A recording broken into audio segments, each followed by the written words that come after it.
Well, good morning, good afternoon. I see that we have people from Lebanon, from Australia, we have people from Washington. Obviously, you guys don't like to sleep very much, but we welcome you here because we're going to talk today about how to finance, build, operate, and maintain competitive CSP projects. We're going to talk a great deal also about innovation, about new stuff that is being done. And I've just come back from a conference about CSP. Last week in Sacramento, where we were talking about the needs of the grid in terms of CSP and firmness. And I think this is definitely a time where this conversation is cycling back, is going back into why CSP is needed and the kind of firmness that we provide into the grid. So this is the perfect time to have this webinar. I'd like to ask our speakers to introduce themselves. First, Egoitz, could you please introduce yourself and also tell us where you're joined from today. Okay, well, hello, good morning, good afternoon, everybody. It is a pleasure, like always. Well, my name is Egoitz San Miguel. I work for a CSNP company. It's a Chinese company that now is carry out the construction commissioning phase, last commissioning phase of a CSP power plant located in China, first phase, being the biggest CSP plant in China.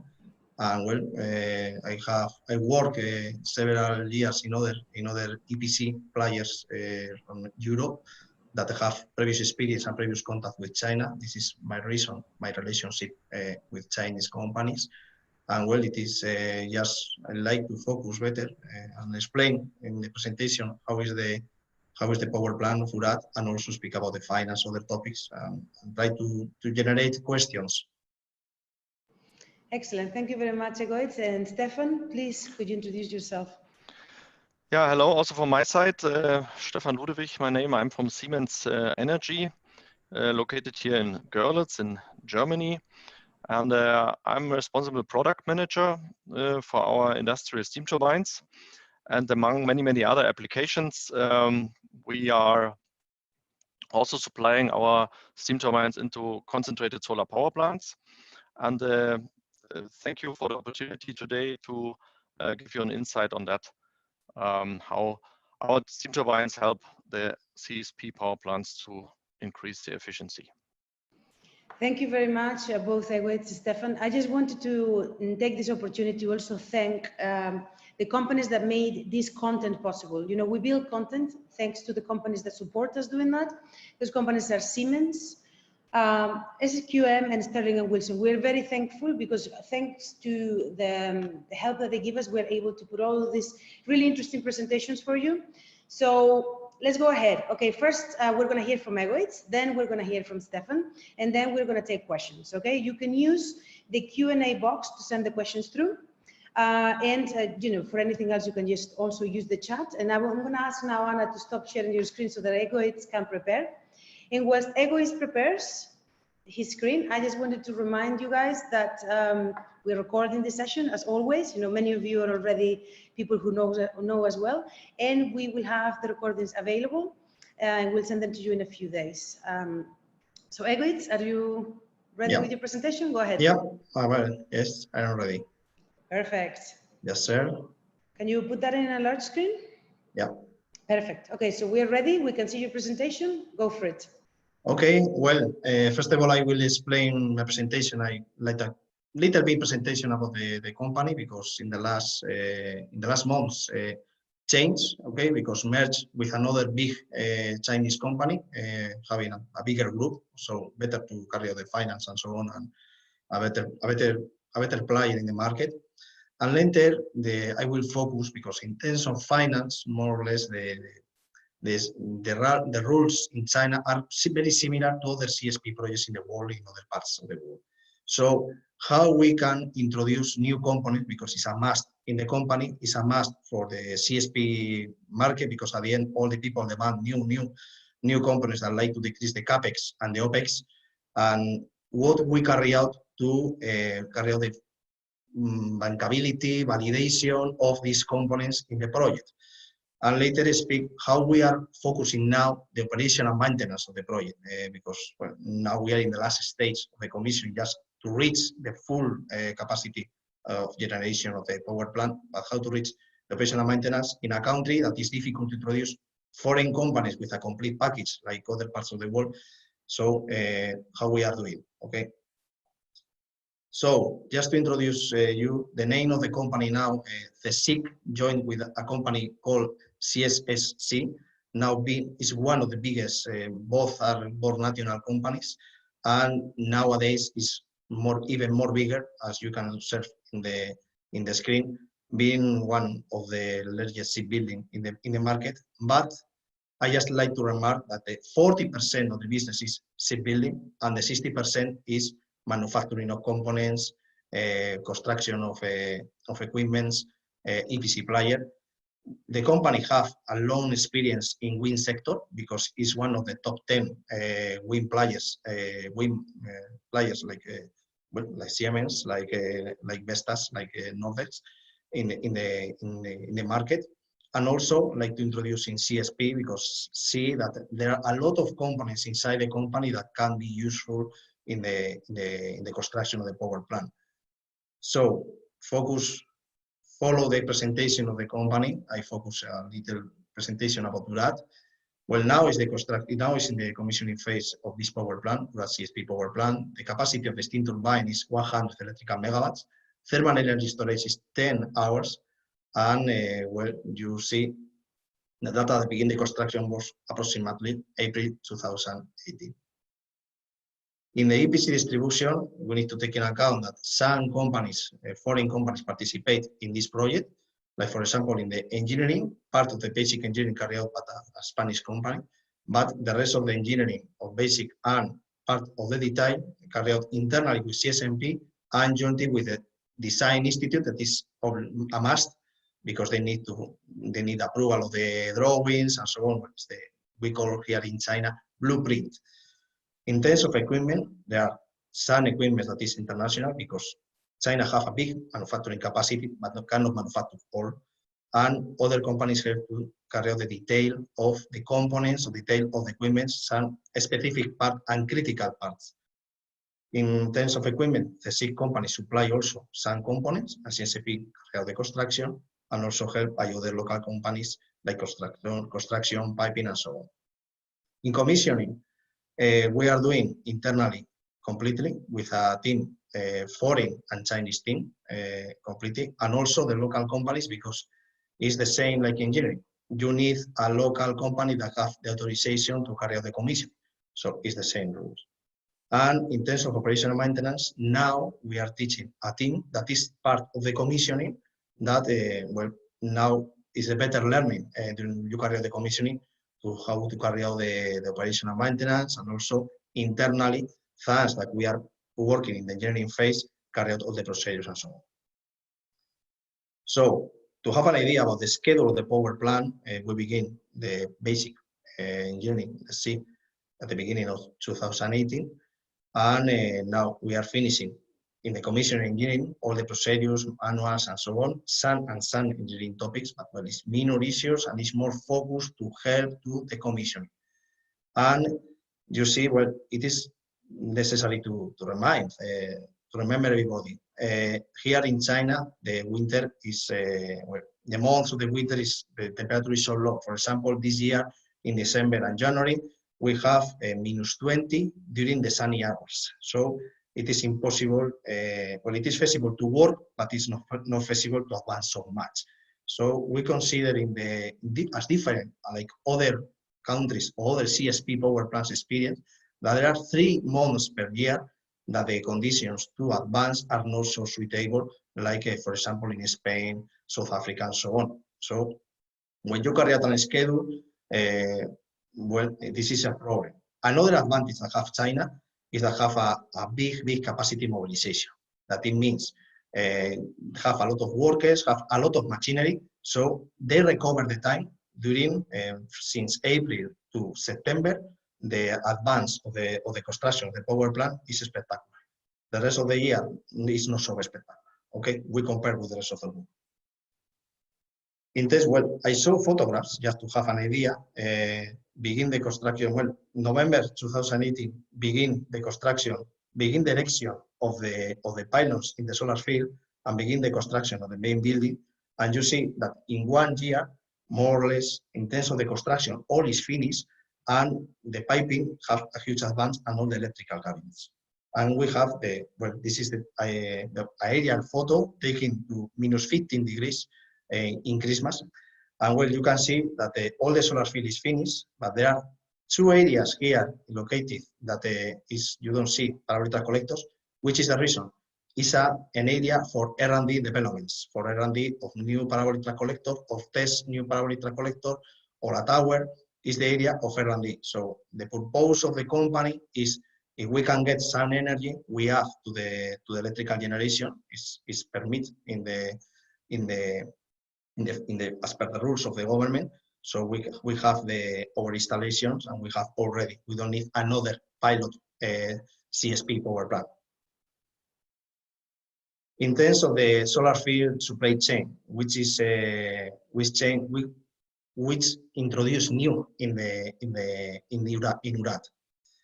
In mirrors and ball joints, the most quantity of mirrors was supplied by a company that have a lot of reference, but we introduced another Chinese company in the sector because we like to get the opportunity to have a reference in CSP. Ball joints is the now we supply two companies that are in the market, and there are no options now available in China. In terms of metallic structure, manufacturing assembly is in green color. Why? Because we requested help to other foreign companies in a little scope of work to how is the jigs and how is the procedure of manufacturing assembly, because we developed several workshops, up to 6 workshops, to manufacture the metallic structure. We need to take in account, and if you see the schedule, all complete solar field was done in 9 months. So it's more than double that other projects. So we need at the end a lot of capacity high capacity of assembly and high capacity of manufacture. And that is in green color is introducing the new components that don't have reference before, or have little reference more than pilot test plan that we introduce in the sector. So in the other side of the screen, we test.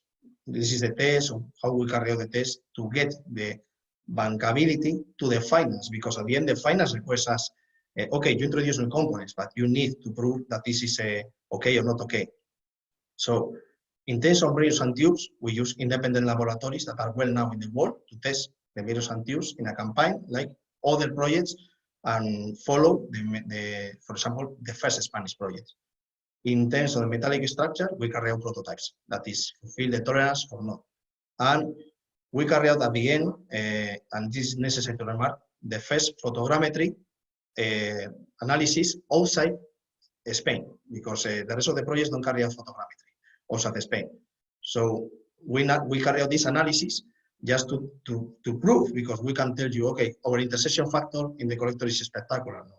Okay, another company, third party, carry out this analysis, and you can extend. This is not our, but you can believe in us or not. In terms of quality, we analyze that the quality system is not enough, because the requested management are predicting maintenance to avoid rejects, and how carry out the realignment of the jigs and get a feedback of all is okay, not okay. So we develop more in terms of quality during the assembly of the metallic structure. That is all okay. How is the results of the intersection factor? How is the tendency? How is the statistical analysis? Well, a lot of data at the end, just with the purpose to stop as less as possible the assembly lines, because we have a tight schedule in terms of the solar field. Also, we carry out tests of the drive pylon, just for test some components of the insulation, the ball joints, and also because the control system and full hydraulic unit is new reference, so we need to test. And also now we are testing loop. We carry out a campaign of test 20 loops in the solar field. 20 loops, that is selected aleatory, and we begin in December. Well, the best month to carry out the test, because it's when you have the sun in the worst conditions. In terms of the power block, it's not so new, okay, because you have heat exchangers, pumps. Multinational companies have of have the factory or maybe manufacture here in China. So this is not so new. But I remark that is new is the terms of HDF fluid and molten salts. This is absolutely new. And we carry out also the tests in the laboratories to check that the HDF fluids and the molten salts are okay or not okay, because it's a critical component in the power plants and well, have a high impact in terms of cost. So in terms, just to resume, because we are speaking about the finance and so on, but in the finance is so strong the reduction of the cost, the capex and opex.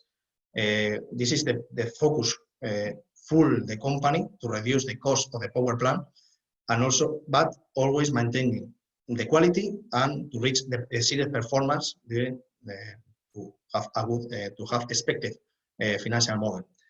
So first of all, we correct a lot of things in terms of the design. We carry out a design optimization in terms of the basic conceptual phase. We optimize so much, so this is a high reduction of cost. Also, the development of the supply chain is introducing new equipment, lower cost, of course, and the EPC subcontractor in these Chinese companies, and well, Asian EPC players, not only Chinese, are more focused into involucration in the manufacturing components, management of the management of big package. So this is we get extra profit for the companies, and at the end to have an idea, more or less reduction of the cost, because this is a parabolic track collector, Urat collector, well known in the world, that we say that the last project, taking the reference of the cost and well, taking the conditions of China and so on, but we can say that the total cost reduction is around 15%. Okay, we can tell to 15% in the total reduction of cost. This is significant. If we analyze in the financial model, it is feasible to reach a lower cost. For the reason, in the second phase, and now, which is the reason that we have an R&D area, we are trying to introduce the new parabolic collectors and new technologies that are in other parts of the world, of course, in South Africa and in the IWA project. Why? Because if you can reach this reduction of cost in terms of technological, we like to reach, of course, join the technological reduction of cost and the new development of the supply chain and the new concept in terms of the EPC that can reach, and the objective that everybody like, just to reach a lower cost of the power plants. That means a lower LCOE. So, well, this is more or less the presentation, but I hope to have questions, because I think it's better to just to solve that and maybe to open new. Well, Stefan, I introduce you. I thank you very much. Thank you very much, Egoitz. If you can stop sharing your screen, there is a few questions for you, so not to worry. They're coming your way. Stefan, you're up next. So if you want to put your presentation up on the screen, and then we'll take questions after that. Thank you very much, guys, for sending them through. There's some of them that are a bit specific. We'll see whether we can answer them, but we will try our best. If you can open up that for us into the big screen. Here you are. Perfect. Fine. Ahead you go. Yes. All right. So thank you, Egoitz. Thank you for the overview from the, let's say, overall plant perspective. And we are, as mentioned by Egoitz, we're quite happy that also in the Urat plant we could supply our steam turbine turboset. And on this page, you see quite an overview. So we are above 70 power plants worldwide since 2005, when the first American and then most of the Spanish plants started. So with this fleet in operation, we gained a lot of experience. And while providing those turbosets for the different projects in the different areas with the different applications, we of course improved the efficiency on the one hand side. On the other hand, we learned a lot how to support overall business case for a CSP power plant, and so we tried to contribute to the the tremendous cost decrease for the LCOE, which we could see from the early 2000 years until today. Here you see just a scheme of the CSP plant with many items Ego has already mentioned. We are focusing, let's say, at the moment as a component supplier on the steam turbine generator set. So this I wanted to make clear right in the beginning, that we from Siemens Energy are at the moment on this, let's say, component supply, serving the plant with our steam turbine, including generator, of course, and supporting auxiliaries. But we do not consider ourselves just as component supplier. We consider us as a partner for all the developers and EPC when they start to engineer, to develop their project. And here we say, well, we want to contribute with our, and this is possible by an early involvement, because the efficiency, and so in the end the success and the, let's say, the benefit of the power plant is very much driven by the water steam cycle. And here it starts, of course, with the selection of the technology, whether you go for a parabolic trough plant or you go for a tower application. Of course, the size of the plant is important, whether we're talking in the 50 megawatt arena, 100 megawatt, 200 megawatt, and also, and this is then the discussion about CAPEX and OPEX, how do you evaluate the euro or dollar per kilowatt? And here, of course, then you can optimize in two directions. On the one hand, we can talk about to maximize the electrical output at a given mirror field size, or of course the other way around, we could also minimize the mirror field size at a specific requested electrical output. And the optimum is always somewhere in between. But anyway, which way the product developer, the project owner wants to go, we support this solution finding with the optimization of the water steam cycle. Water steam cycle means we want to have a aligned design of the boiler and the condenser, and in between then with our steam turbine, which transfers the steam into rotating and in the end in the generator into electricity. So this is, let's say, the overall approach that we want to support right from the beginning for the optimal final solution. Why this is so important? Based on our knowledge, our steam turbine generator set is only somewhere between 5 to 7, maybe 8% of the overall investment cost if you build such a concentrated solar power plant. But this, let's say, tiny portion has a heavy influence on the overall efficiency and on the overall lifetime cost. You can divide this topic into three different pillars. On the one hand, I already mentioned the performance.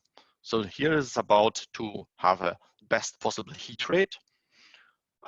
Already mentioned, you can get this through the optimized water steam cycle, but also if it's not always 100% sun is shining, a part load efficiency is important as a contributor for the overall result. Second pillar, flexibility.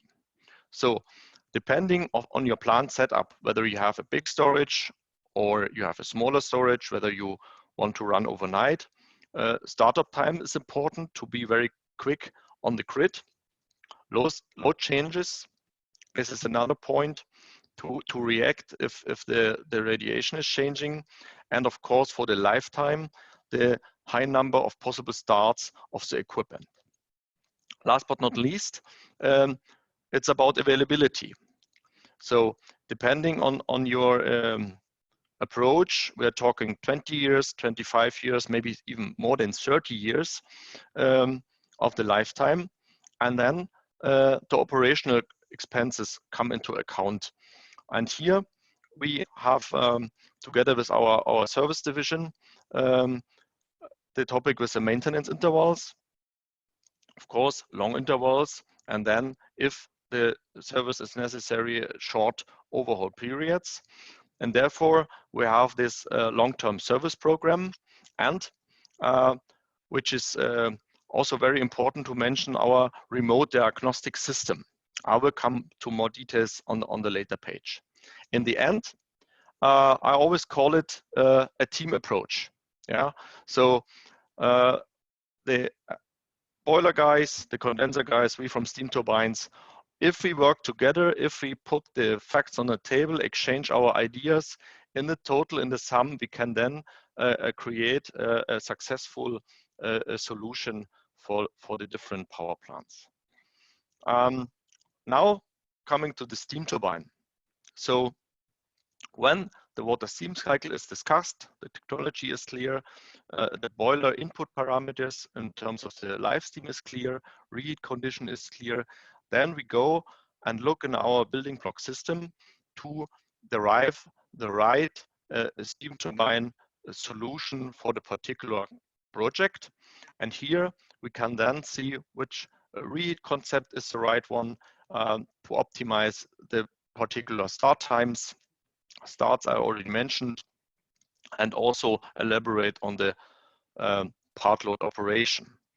And how we can do this, for my knowledge, we are the only steam turbine supplier in the world who brought its whole platform, its own family, to a new level. So we have a state-of-the-art design, which is then to be seen in different characteristics. So compact design, light weights, thin wall thicknesses, and so on. And we also introduced latest technology like 3D bow plating and so on. Besides this new development, of course, also the big fleet experience helped up to have this proven startup reliability and behavior of the valve or load changes and so on. Means whatever cycle we have, we then design the best fit and tailor-made turbine design to serve the requested solution in the best way. Now coming to the lifetime cost, of course, over the lifetime for the whole business case of the plant, the main driver is the lowest possible OPEX. And here, on the left-hand side, you can see this picture. I earlier told about this remote diagnostics. So in the upper part of the picture, you see a standard maintenance schedule, which very fixed intervals, very static. When you decide for a Siemens Flex LTP concept, including this remote diagnostics, we can really tailor the service intervals on your specific turbine, and according to the, let's say, specific life or all the experience your turbine is doing in the fleet. So the intervals are not strict; they are flexible, and maybe most important with this, we try to avoid any unplanned outages, and this is, I think, the most important thing, that you run the turbine, or the customer can run the turbine as planned. Of course, with our global service network, we can support also a quick access to the different sites. Long maintenance intervals I already mentioned. one feature of this flex LTPs and extended warranty periods, and the remote diagnostics I already mentioned. So there's a lot of content, a lot of features and things around the turbo set. I know you may question, yeah, sorry, what does it help? Yeah, so in the beginning I told you our turbo set, it's somewhere between 5 and 7% of the overall investment. And to give you an idea what the different features for the different pillars really make in money, we did the calculation based on a 50 megawatt parabolic trough CSP project.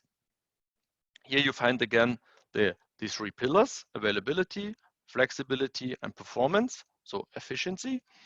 On the right hand, we say, well, compared also our technology, our solution compared to competition, we see the different differences, and then we turned these differences into money. And you see, if you sum this up, in this particular case, we would generate a customer value of close to €500,000 per year, which you can gain if you have an optimized solution with highest efficiency, with high flexibility and availability compared with so-called an normal solution. Yeah. This was important for me also to give you a real figure in hand that you that you get a feeling what all these named features can do. Well, and this is that I'm already done with the information I wanted to convey today for you. And now I'm very much looking forward to your question and comments. Thank you very much. Thank you very much, Stefan. And can I ask you to take off your screen so that yes, I do. I can actually see you better? Perfect. And I actually have a question of my own, actually, for you, if you don't mind first. And I wanted to ask you guys, I think by looking at all of the dots on the map, you haven't done all of the CSP plants, you have done most of them. And that means plants that have been there for a long time. So I wanted to ask, you know, how has the technology or the way you adapt to it changed in that time? You know, what are the lessons learned from all of that deployment in terms of what these projects need? Because especially for folks that might not be so familiar with the kind of information that we have, I mean, with the kind of industry that we have, you know, the sort of stop-start thing, you know, is something that is immediately, you know, like, oh, how does that work? So I just wonder if you can comment a little bit of, you know, okay, we've learned this from this, that sort of thing. I try. So it started more or less in 2005 with the Spanish plants. And in that time we had talking about 50 megawatt. We talked about reheat and parabolic trough. Parabolic trough means quite low live steam parameters for us, so 380 degrees, something like this. And so we looked into our, at that time, available technique and made a quote, and this time a double casing reheat machine, and started to bid, and then we got the first orders, and we executed. And while doing this, we learned while talking to the developers, talking to the EPCs, what is behind, and then step by step, the whole community did learn. Yeah, so in South Africa, then you saw already 100 megawatt. In Morocco, then we have 150. The Nord 2 even 200 megawatt. So we had, and this scaling up of the power plant sizes, from my point of view, is a major contributor for the cost out. Yeah, starting in Spain with 25 euro cents per kilowatt hour, and now being in Dubai with something around 7. So many contributors. One contributor for sure is the scaling up from 20, 50 now to 200 megawatt. When it came then to tower, we had a different challenge, because in tower you don't have only 380 degrees C live steam, you have 540, 550, which is fine for our portfolio, but compared to with parabolic trough, it's a different story. Again, reheat. And so step by step, we learned and took these special requirements from the CSP folks into our R&D program. Startups I already mentioned, the times, and also the load changes. And this is a continuous process. We are in the middle at the moment. We are quoting also new plants, and yeah, looking forward to support the matter further. Yeah, I was going to ask you, what's next, but I see that you've already kind of answered. I'm looking forward to see those like critical steam and all of those, really new technologies that are so promising in terms of efficiency. Okay, so here are a few of the questions. Egoids, I think egoids, but I don't know. I'll leave it up to the two of you. A lot of questions about China's commitment to CSP. What is next? How is it going to scale up? I know there is maybe not that much clarity as we would have liked, but I mean, we all recognize the importance of China in the world market. Right now, by the time it's finished, it's about more than 10% of the, or more even, almost 20% of the total, deployment. So it's a very important market that keeps growing. What do we know from your side? Well, now, to be honest, in our case, we test all the components in terms of the supply chains to achieve the same quality and performance like there are other components in the market, other solutions that come from other regions. Of course, there are a significant cost reduction. That is it is okay, but we recognize that it is necessary time to have the complete power plant in operation, to have this feedback. At the moment, in terms of tests, all is okay, pass the test, pass the requirements, pass the performance, but I recognize that the market always, and this market is so conservative in CSP, if we compare with other markets, request this feedback of the power plants. Now, how to say, it is available, these components in the market. It is feasible that other parts of the world, other EPCs, other projects begin to take in account these costs because up to today, there are not so much new development of the supply chains. Again, we are following the same supply chain like 15 years ago and with little changes. And now, thanks to China's market, we have a lot of options. This is well now in other type of energies that necessary to take in account. And the first EPC players of Europe that get this and introduce these components have a huge market. Well, it is well now, for example, in Spain, that one EPC player, I don't like to carry out, I don't like to tell you the name, but introduced PV panels, Chinese PV panels, was the biggest in this, when introduced, was the biggest EPC player. So this is the same. This is the same situation. Of course, there are risks. I recognize there are risks. There are no feedback of how is the operation of the power plant. But in our case, we carry out the tests and we're experienced of similar power plants and previous analysis of, for example, in Spain, 50 years ago, the results are very, very similar. So no fear about this. Yeah, you can say the names of companies that are no longer with us, Egoids, that's fine. Just not with the ones that are no longer with us. But yeah, I mean, I agree. Like at the end of the day, the PV supply chain, people say, oh, PV is doing so well, and CSP, I hear this a lot, and I'm like, based on what? 80% of the companies consolidated in PV. There was so much change. It was very cutthroat as well. I mean, remember what happened in Germany and Spain. So, industries need to consolidate in order to grow. That's just the way it goes. It's the cycle. It's one of those. So, all right. There is Alina. You sent a question twice. I go to actually answer it for you, which is why I went into a different folder and you can't find it. But basically, if you could do it live, Egoitz, and also I leave it up to Stefan, what are the reasons behind the lower cost of the Chinese CSP power plants? Even though I have to just clarify, the cost of them may be lower, but the tariff is actually quite good in China compared to other tariffs that we're seeing. So I don't know, who wants to answer? Do you want to answer, Egoitz? Yeah, well, I answered previously, but I can resume. The tariff in China is so good in terms of CSP. We compare with other last news in CSP plants in Morocco and Emirates, of course. But the reason is the development of new suppliers, so have lower costs. And also, it is important, the EPC structure is more direct. So the construction take more responsibility. Of course, there are more risks in terms of construction. There are more risks. Don't have no subcontract package. And in subcontract package, the control of the quality and manage is so close by the EPC player. So in this way, it is feasible to decrease little profits that are in the power plant.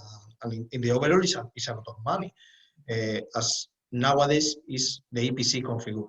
It is normal, it's an evolution of the market. If we see of other type of energies, the EPC player, when the market is more mature, take more responsibility and assume more risk. So this is the main two keys of evolution. There are other topics that is in terms of design, but in terms of design, well, in our plan, we carry out a high improvement in terms of design of the initial conceptual idea. But well, I know that in some other power plants can do it before, so this is not new. Okay, this is not new and no significant change in China. This is more the criteria of the company. Thank you very much, Egoitz. Now one for you, Stefan. A lot of people here are mentioning hydrogen. You know, is it going to be complementary? Is it not? You know, how can one help one another? And I mean, in Siemens, you guys do pretty much everything. I know you have like a strong hydrogen R&D department, or, you know, there are people working on that. So, I mean, what is your take on this? And are you guys doing anything in order? I mean, I suppose there is two questions here, right? There is the technology side, and then there is the market side, you know, so if you can tell us like your views on that. So as you said, we from Siemens, we are into green hydrogen. That is right. And just last year there was quite a widely announced kickoff of a pilot plant in the UAE dealing with green hydrogen. But I'm not the expert into that, and so I don't want to guess and to be not really sure. Anyway, if you have from renewable energies, like whether it's wind, whether it's PV, whether it's concentrated solar, if you have electricity available, my thinking is that this is a good, so renewable energy on a low price level. Yeah, because if there's a situation like a sunny lunchtime with a lot of storm, yeah, then you may have a lot of sun power and a lot of wind power available at lowest or even negative pricing, and then definitely this is a right idea to capture this available energy and transfer it into the green hydrogen. Yeah, so this is a statement I can do. Thank you. Very carefully stated. Okay, there is several questions here about the efficiency of the steam turbines, you know, whether they work at half load. So one of them says, how much is the efficiency of your steam turbines? How much does the overall cycle efficiency reach? Then another one says, for a 100 megawatt turbine, is that partial load still working? So that was another, you know, 60%, 50%, 40%. So there's specific technical questions. There is one here that I think that says, you know, how much, you know, do you need to switch them, like turn them off, which you don't need to turn them off. That's the point of steam circle. You know, it works better if you don't stop them, but it depends on how much load do you have on the sun. So a bunch of different ones, like on that efficiency side. Do you want to, even there is one, Stefan, that talks about, can you scale down to 10 megawatts? So maybe you could talk about these different things. Yeah, yes, of course we can scale down. Yeah, so in our turbine portfolio, we have very tiny, starting with some 100 kilowatt, up to the huge turbines from our colleagues from the utility turbines. So this is principally and technically possible, but it's always a question whether it makes economically sense.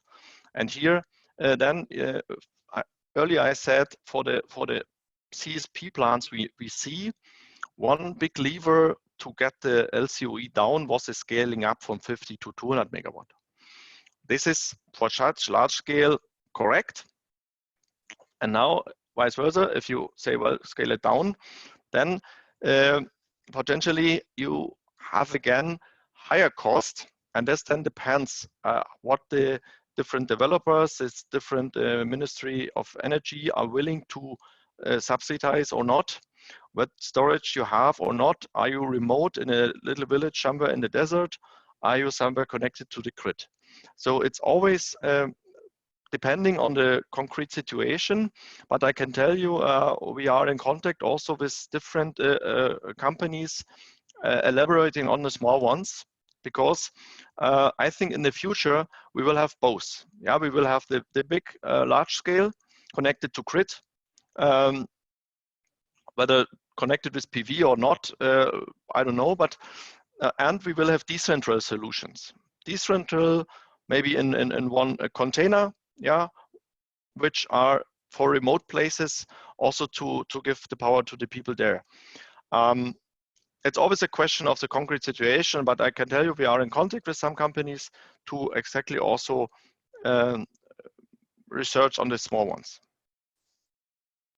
And this is a question I'm going to send it to the both of you and see what is the technical and commercial potential of a supercritical CO2 turbine in a CSP plant? I know there's a lot of research on this, but yeah, we know, and we also get many and often questions about it. And well, to increase the efficiency of a water steam cycle, it's always clear if you increase temperature and pressure that helps.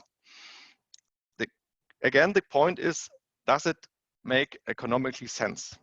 Yeah, so when you go above 565, 170, you have some other cost levels also for the balance of plant, pipe material, boiler material. If you go beyond 600, you have the next, in German we say Sprungfixe Kosten. So the next jump in cost for the overall. So the module itself, this is one thing, the efficiency is the other thing, but what it makes for the overall plant cost. Yeah, and here, to be honest, I'm very much interested to see how this will turn out. We are following it. Yeah, so we have also a program running to investigate such cycles, but it is quite far for a commercial operation. Egoitz, do you want to add anything there? Well, at the end, As a constructor, I cannot add so much because at the end we're speaking about the turbines, of course.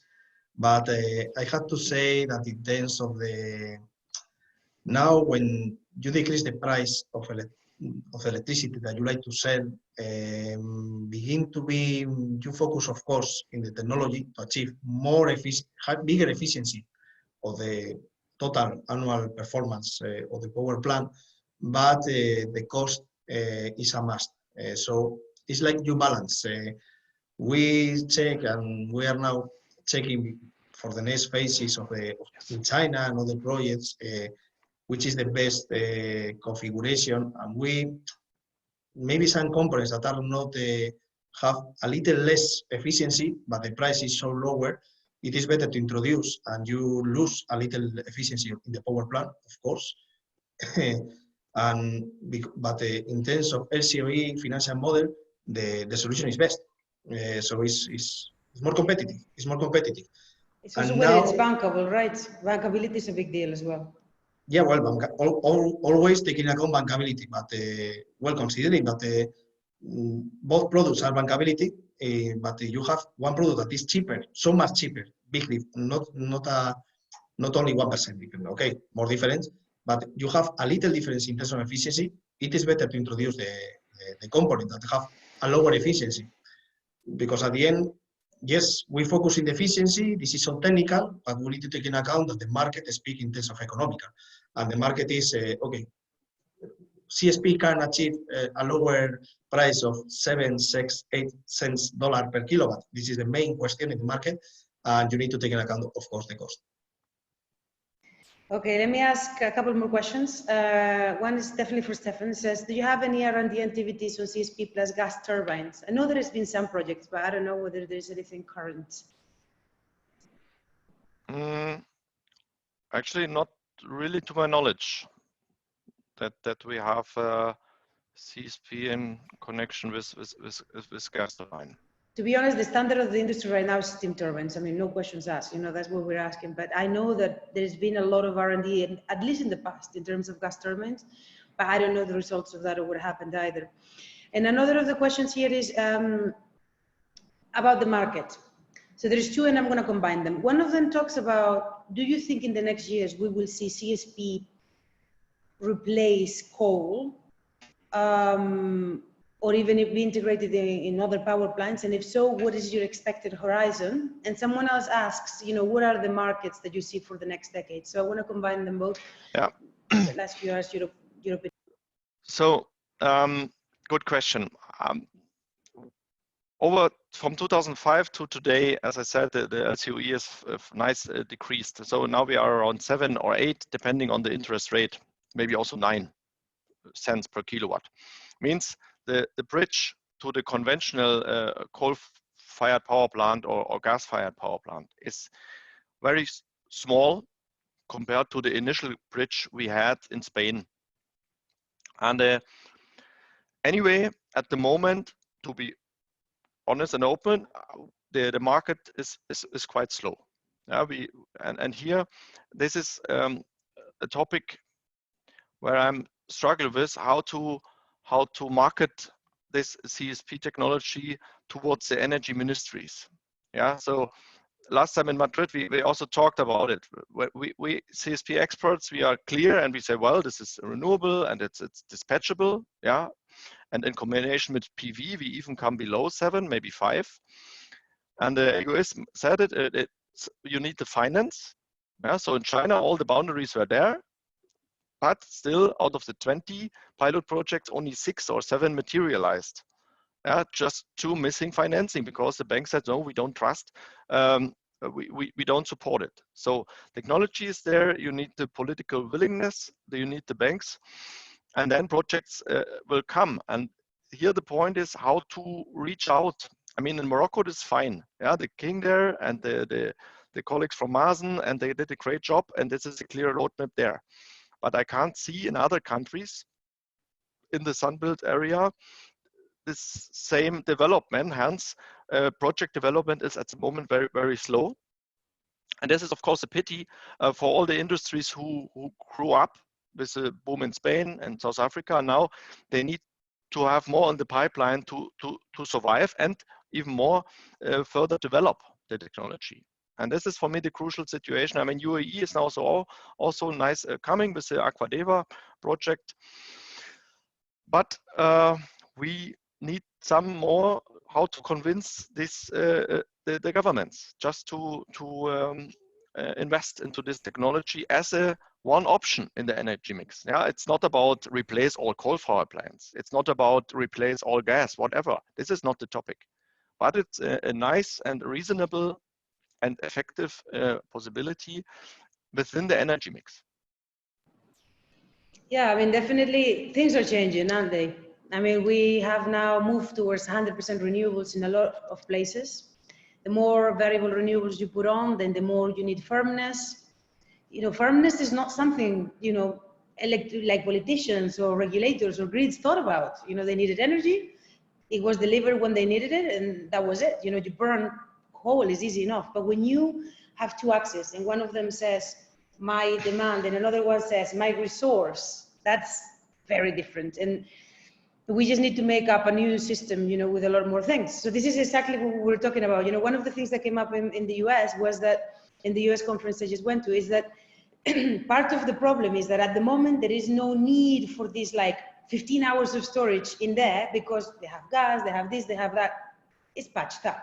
So they're like, oh, I need 1 hour, I need 2 hours, I need, you know, a little bit of frequency here and there, you know, just little things. But in 5 years' time, you know, in 10 years' time, you start disconnecting all of that, and all of a sudden, you realize, oh, damn, I shouldn't have spent this amounts of money on all these little things. What I needed is the thing that actually sorted out all of these problems in one go, you know? It is one of these things, trying to make the grids understand. Don't think about your needs now, think about your needs in 10 years' time, because you're building infrastructure. You're not, you know, just, you know, how many times has it happened in many countries I visit where you go and they're like, oh, we're building the new airport, but the new airport was approved 20 years ago. So by the time I go now, it's an old airport that has been built, you know, it's this kind of thing with infrastructure. Anyway, okay, just one more question, final, okay, one that's been just sent now. How many days can you store energy for? I know this is like a little bit of a sliding scale, so in terms of CSP, you guys, like how many days is feasible? I mean, technically you could store for as long as you want, but feasible in terms of financially to store in the case, for example, of the Chinese market? Well, in terms of the finance, the purpose of a CSP plant is to reach 4,000 hours, equivalent hours per year. Is as higher as much as possible is better, but it depends, of course, on the price of electricity, because sometimes you request storage or not storage, it's not profitable or not, or yes. And following your last comments about the storage, now it's normal. Now the people is focused only in little storage because the electrical system have enough capacity to cover the rest of the day, the rest of the night. But up to more introduction of non-dispatchable energies, more close of coal power plants and nuclear and so on, you need storage. You need to configure in bigger storage. And this is the big advantage of thermal energy storage if we see in the market. It is clear. It is broader, it is cheaper, it is the cheaper solution. And CSP, the countries that have solar resource are fortunately. For example, in the case of Urat, the region is full of wind plants and PV plants, the region. And have in Urat, well, in the village that is close to the power plant, 20,000 inhabitants, have a combined cycle that is only, well, it's a gas power plant, it's a picker, just to avoid to adapt to the demand. So with the CSP plant of Urat, this picker, well, the efficiency, the use will be lower. This is the best example. And why is the reason? Because this gas picker is a must by the government, because the price of the gas in this region is so much expensive. It's impossible to. It's not feasible. It's half feeding by the government. So this is one of the reasons of CSP, for example, in China. Now China have a program of 3 years that are investing a lot of money into increase the electrical grid. This is national money that we don't see. And the price that we have to take into account is not the LCOE of the plant, it's the LCOE in your house. This is the price that we have to take into account. If you have a PV, you have a wind, non-dispatchable energy, you need a backup. How is the cost of backup? How is the cost of extra electrical grid? So, and this is, of course, this is a decision of the government. This is a planification of the government, and not all what the companies. Stefan was saying, essentially, you need the governments to pull up. Yeah. I'd like to leave on a positive note. I spoke last week at this conference and other times, people in Australia and South Africa and Chile, in the US. Yes, it's true that we don't have the firmness there, but believe me, when you talk to any of the grid people, the politicians, they all know that there is this need. It's kind of like, yeah, we're aware that we're having these troubles. Yes, we're aware that California is having these troubles. Yes, we're aware that. So it also looking like, you know, it's starting to, and especially with the 100% renewables things, you know, Chilean companies are starting to ask, yeah, but how are you going to manage this power at night? You know, so some of the things are starting to move in the right direction. What I cannot offer, unfortunately, is a time frame around it. But I think things are moving, you know, in the right direction. So I just like to thank you very much, Egoitz. Thank you very much, Stefan, for all your expertise today. And I'd also like to thank, of course, the companies that have made this possible. We cannot create all this content that is great and that it keeps the industry informed if we don't have the support of companies like Siemens, like SQM, and like Sterling and Wilson that help us put it all together. So thank you very much to all these 3 companies for making this possible. And to all of you who are here today, thank you as well, and see you next time. Bye. Thank you very much. Bye. Thank you very much. Bye-bye.